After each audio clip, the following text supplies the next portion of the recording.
Morning Thailand supported by Wings Learning Circle.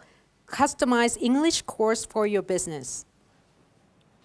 Welcome back. You're still tuning into the last break of Morning Thailand with Vi Golf and Kun Chen. สวัสดีค่ะ สวัสดีครับสวัสดีครับ Kun Chen talking about the anti-government protesters here that seems to be receiving a lot of international attention also from inside the country as well.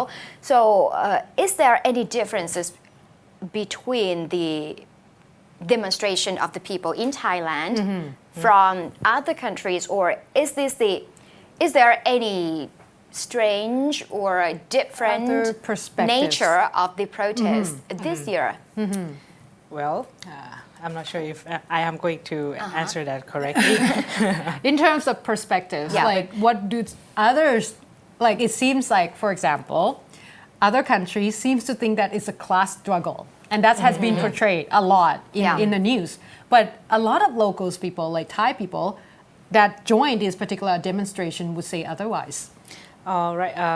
I believe that now there has been many opinions over this current anti-government rally led by Kun Suthep, and many sectors, business, academic, or bureaucratic, etc., are divided over this rally. And the sad thing is that we have come to the point that many people just cannot handle with the different opinions. And That's true. As well, now we have to choose between friendship, respect for senior, our network, and our political beliefs. Even among fellow academics, we now sometimes have to avoid talking about politics. So you cannot really, set a foot on your standpoint because you're afraid that you're gonna Sometimes. It depends on how. anger your friends. However, the arguments that have been raised so many times, especially at the rally site, is a question of intelligence, class, and vote buying. Yeah, that's one of the ugliest part, I think. There has been a circulation of the myth that the uneducated poor in the rural vote for Pheu Thai party, while well-educated, rich, middle class in the urban vote for Democrat. As well, many claim that the poor vote for the Pheu Thai party, which actually not true. That's true. The thing is nothing is that black and white. Everything is quite gray. All right. A research conducted by Adan Parinya Thewaranaramitgun from Thammasat University points that the latest general election in 2011, money had little influence on how people vote.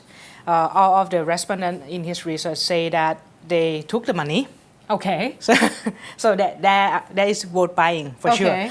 But 47% vote for other candidates. Nice. And 49% said even if they did not get the money, they would still vote for the candidate they would like to vote for.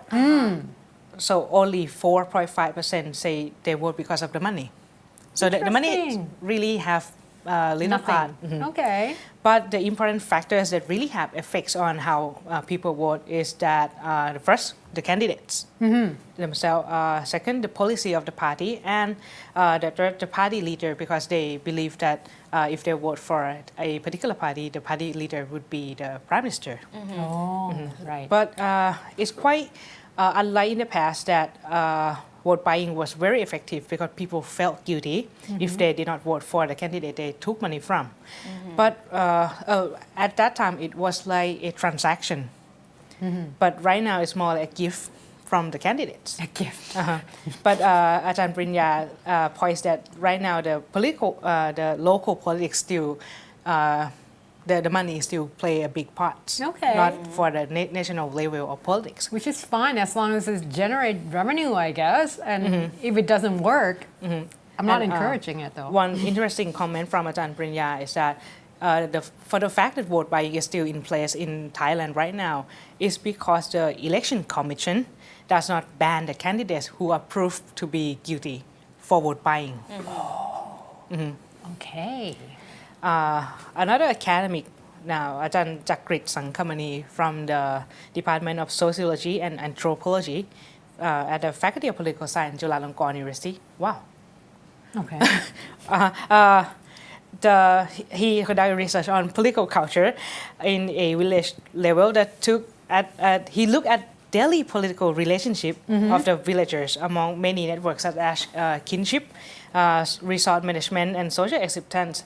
So he basically said that to use red or yellow frame to look at the villagers it's just too limited. That's true. Because right now the villagers are very similar to the urban because they are now very competitive and looking for self-assertion as well.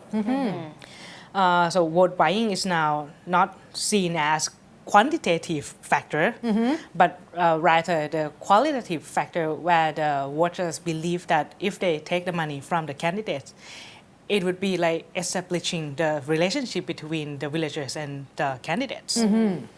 So for me, I would say that people are now really thinking on how they vote. Okay. It's not just about if they have the degree or not, or what is their income. Right. So meaning that for the anti-government rally to actually see it as class struggle or perceive the provinces, people in the provinces as the poor who would not quite understand in terms of how to exercise their civil rights is probably one of those wrong, exactly, a myth and wrong move. All right.